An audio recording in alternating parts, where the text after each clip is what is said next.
Okay, here we go. Oops, wrong one.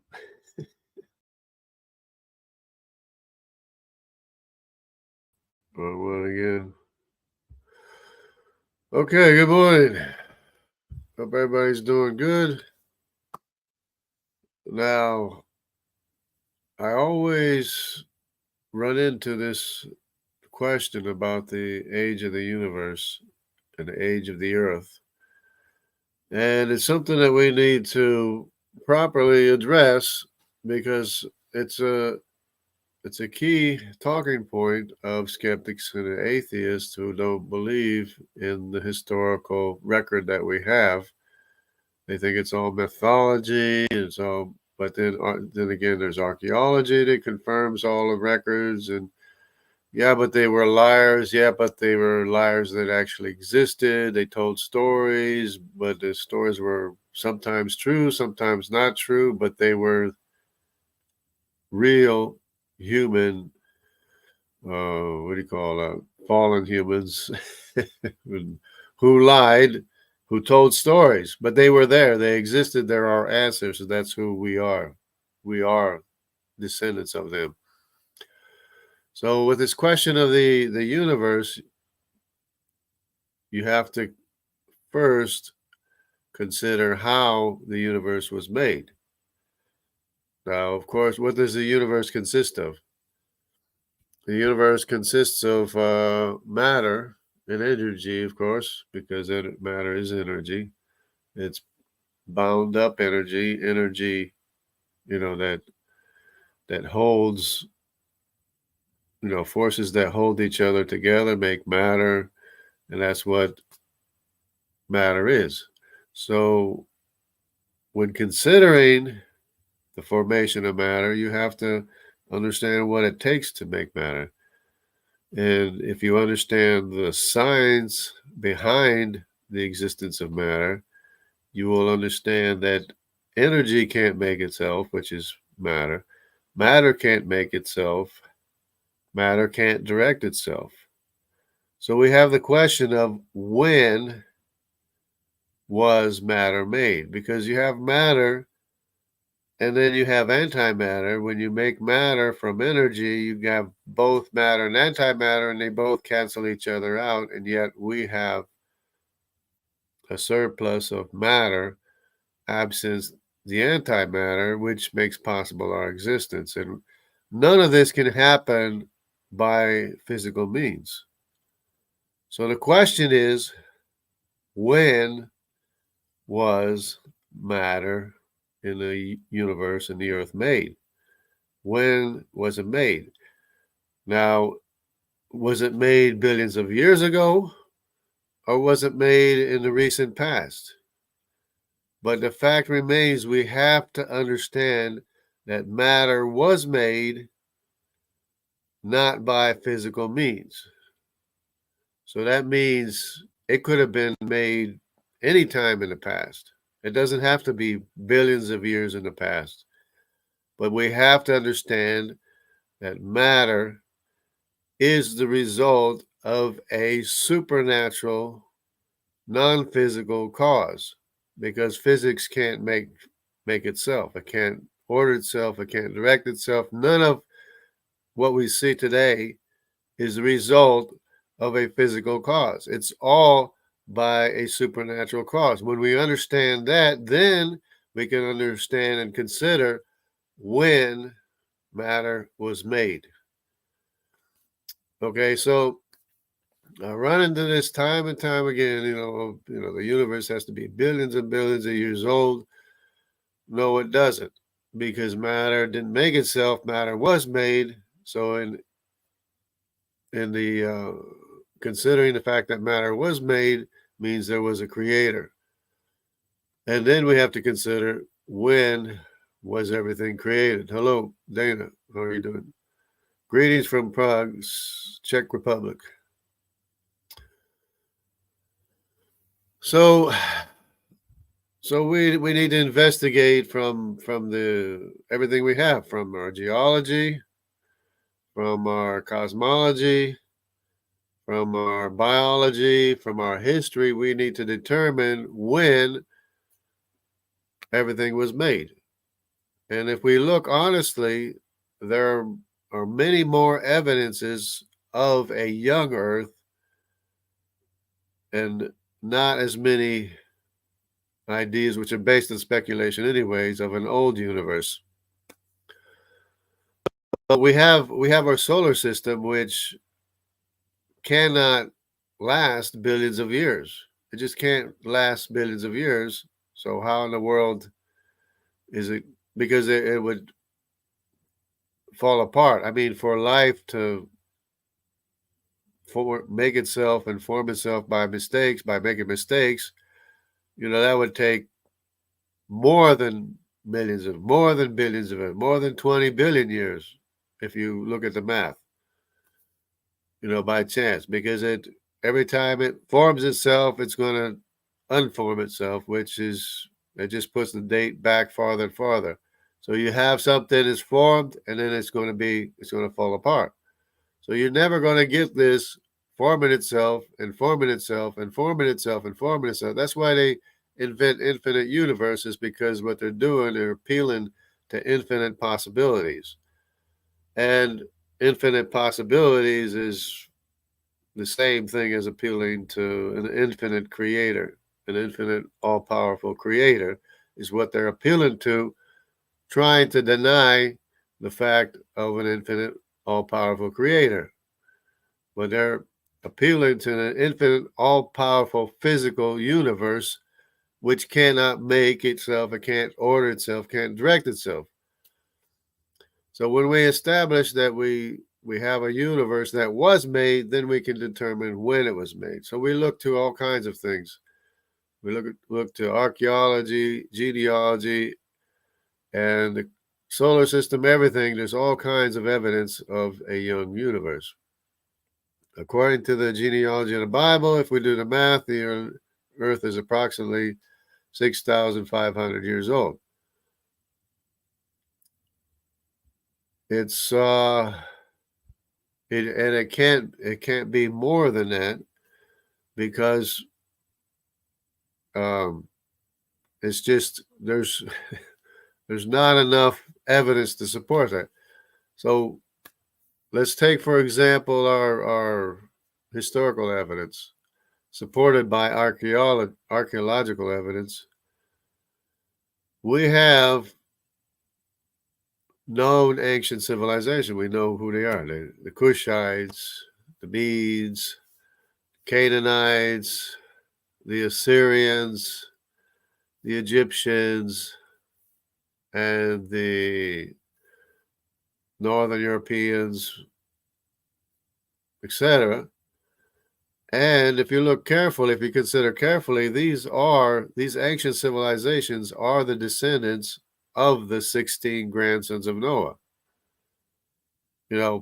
People don't really understand the significance of the Table of Nations. The Table of Nations outlined or gave us the names of the founders of all the ancient civilizations before they became civilizations. So the Kushites are from Kush. The Canaanites are from Canaan. The Assyrians are from Ashur. The Elamites are from Elam. The Medes are from Adai. And it goes on and on and on. And these are known historic, and it only goes back to the archaeological evidence that we have. And they try to act like the Sumerians are like prehistory, like where did the Sumerians come from? The Bible supposedly doesn't account for Sumerians, but wait a minute. Abraham was a Sumerian from a Sumerian city called Ur.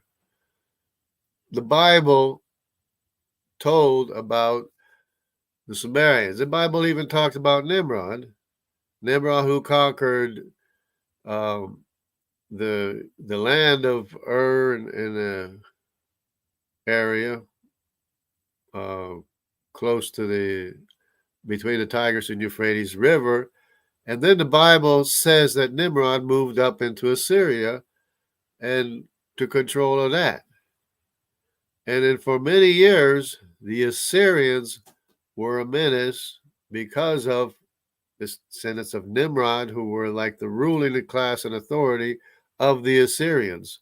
And the Bible actually talks about the relationship between Nimrod and the Assyrians, and that the Assyrians would be conquered, and then there would be no more Assyrians, which the Bible specifically names Nimrod and the Assyrians together, that they would both no longer be a problem. Okay. All things made in 6 days. Yeah. If once we establish that there was a creation, then we can say when it was created, how it was created, and the only possible way for it to be created is by an all-powerful, all-knowing, non-physical cause, because the physics can't make itself, can't direct itself. And when you look at the universe, you're looking at the representation or the power of God, what God is able to do, what God is able to make. It's not in vain, because, of course, you need the entire universe. You can't just have a solar system. You need the entire universe in order to have space, everything in the universe. But yeah, all things were made in 6 days because of an all-powerful, all-knowing creator, because there can't be any other cause to the universe, and there has to be a time when this occurred. So the time when this occurred is exactly what's outlined in history. And we have a history going back to the 16 grandsons of Noah, which were all the ancient civilizations. And of course, Noah, being who we are all descended from, means that there was a time before the flood, which included many, many more kinds of people than exist today. Let's see, we got a non-intelligent designed life. Not. Yeah, how can you have instructions for each organism, each animal? You have specific instructions in that organism that's not present in any other animal. How can you have specific instructions for every different kind of animal, and that there's no way of acquiring that information without a creator who intentionally does it? And the sad truth is true that if there's a fly buzzing around, the fly can understand intent, but if you start swatting it, the fly will go away. The fly can understand intent, but evolutionists can't understand the intent written in our DNA. It's a sad truth. And they glorify physical things for our existence. That's idolatry. That's the ancient, age-old problem with mankind, is glorifying physical things, crediting physical things for everything, which is not scientific and not true. And that's the reason for science. The reason for science by all of the early scientists in the Western civilization was to prove to have a creator. It was to prove that you have to have a God. So when you understand that Noah is true, and his 16 grandsons are the ancestors of every ancient civilization that existed, then you know the whole Bible teaching is true, because we all descended from Adam. And that is the point of creation.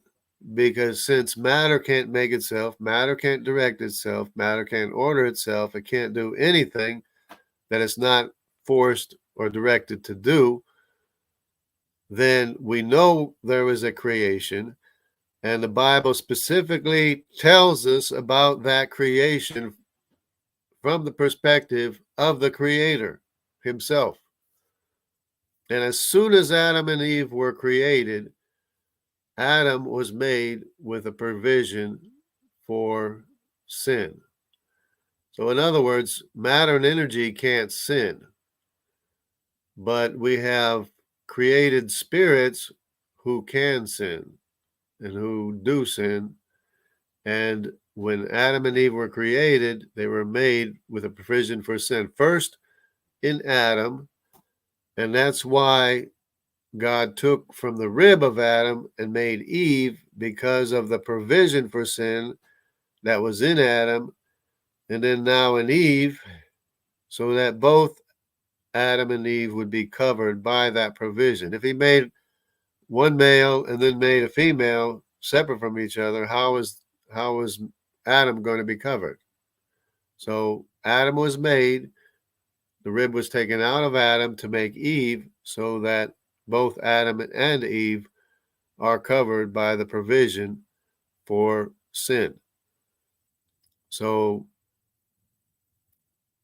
there's a lot of talk about, in the Old Testament believers, how were they saved? Were they saved? And it's no different.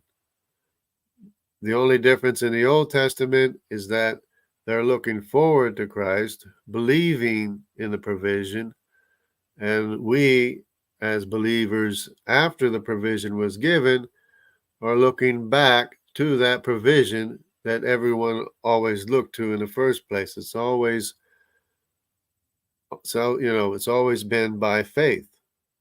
It's always been by faith. There's no other way. It's by faith in the truth and by the Spirit of God.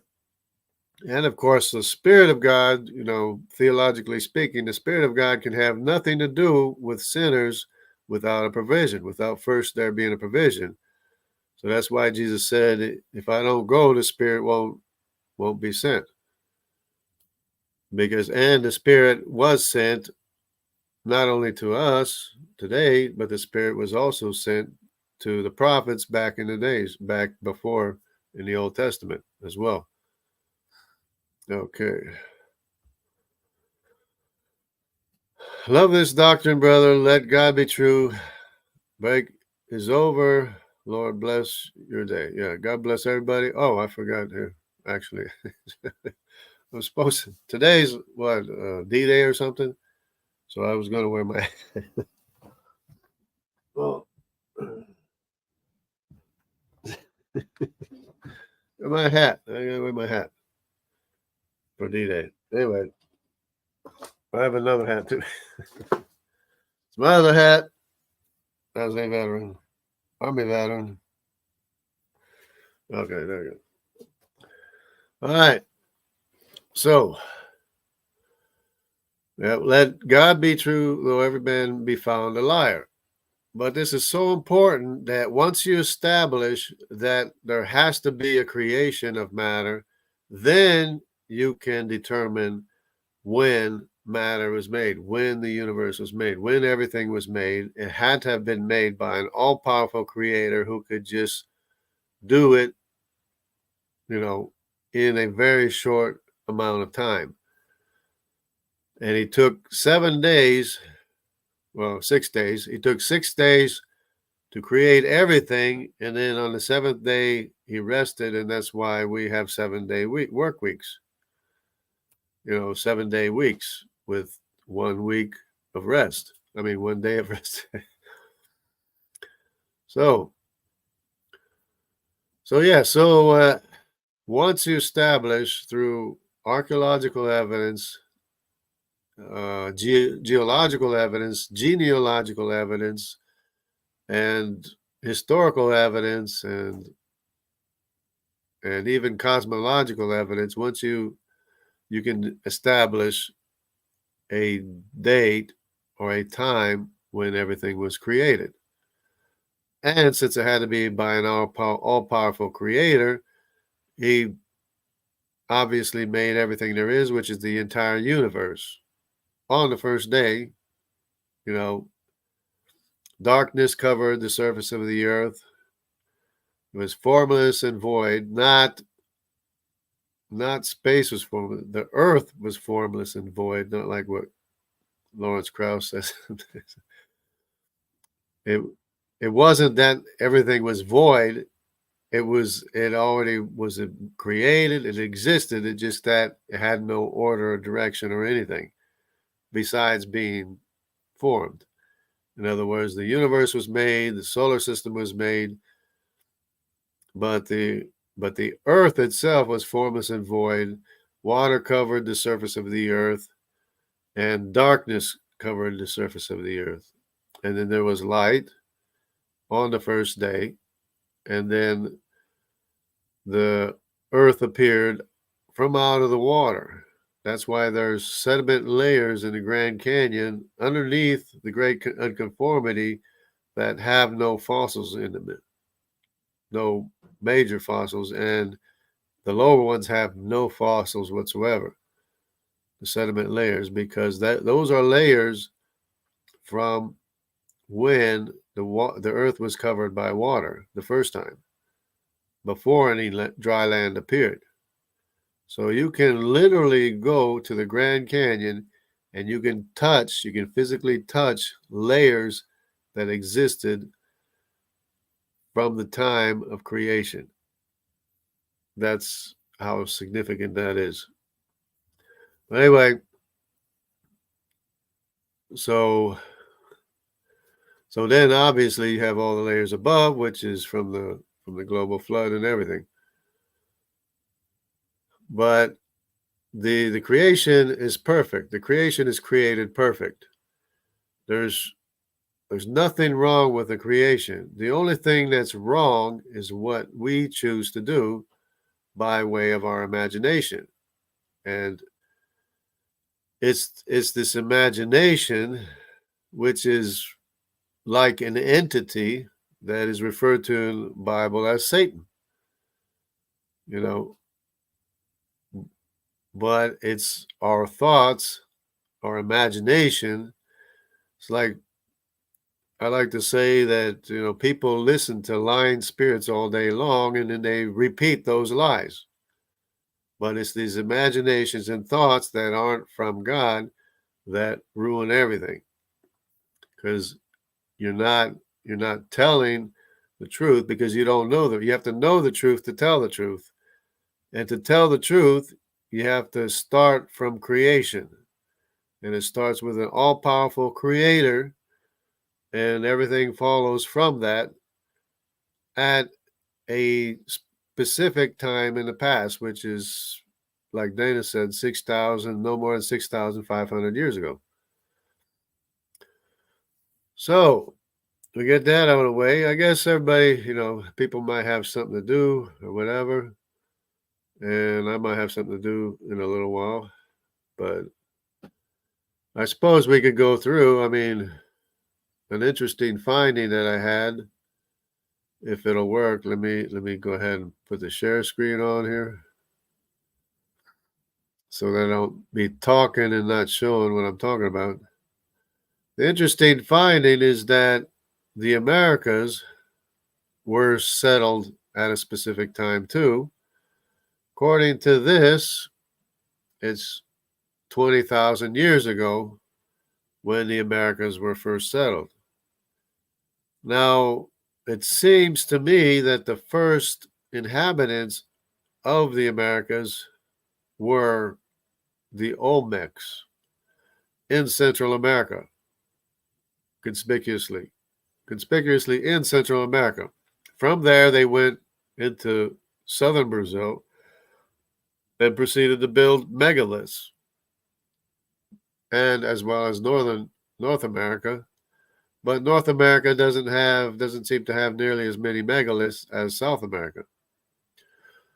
So this is a time 20,000 years ago, according to their estimates, which is not millions of years, by the way.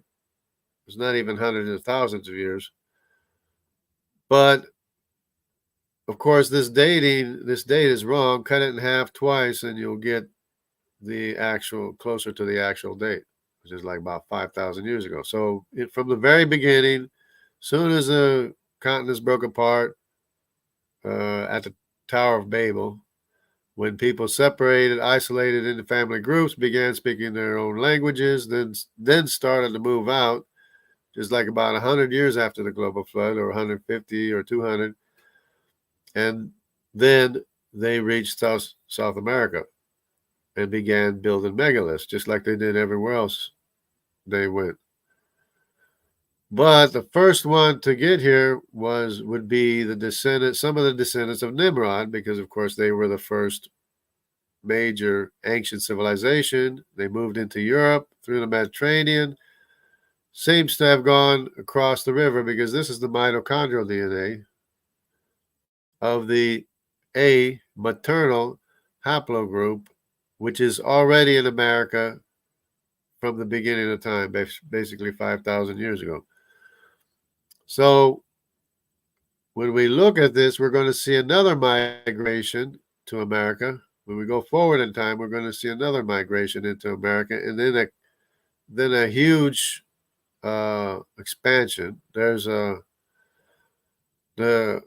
one jump that's said to be 15,600 years ago, but it may or may not have been another migration from Nimrod. But then there's another one.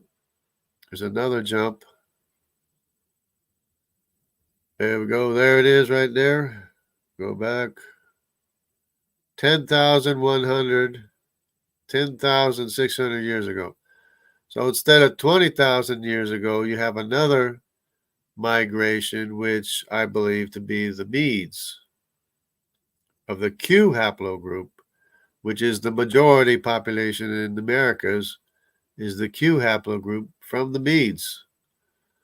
And then quickly after that, there's the spread through South America and through North America, immediately following, because obviously there was already people there, so they spread out from there and populated the Americas as we see today.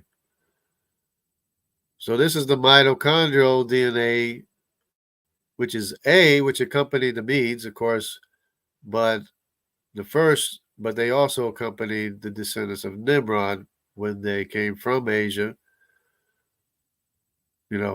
which is called Asia because Asia was farther west in the beginning. The more you go back in time, the more Asia is closer to the west. So that's why the Americas was populated by Asians.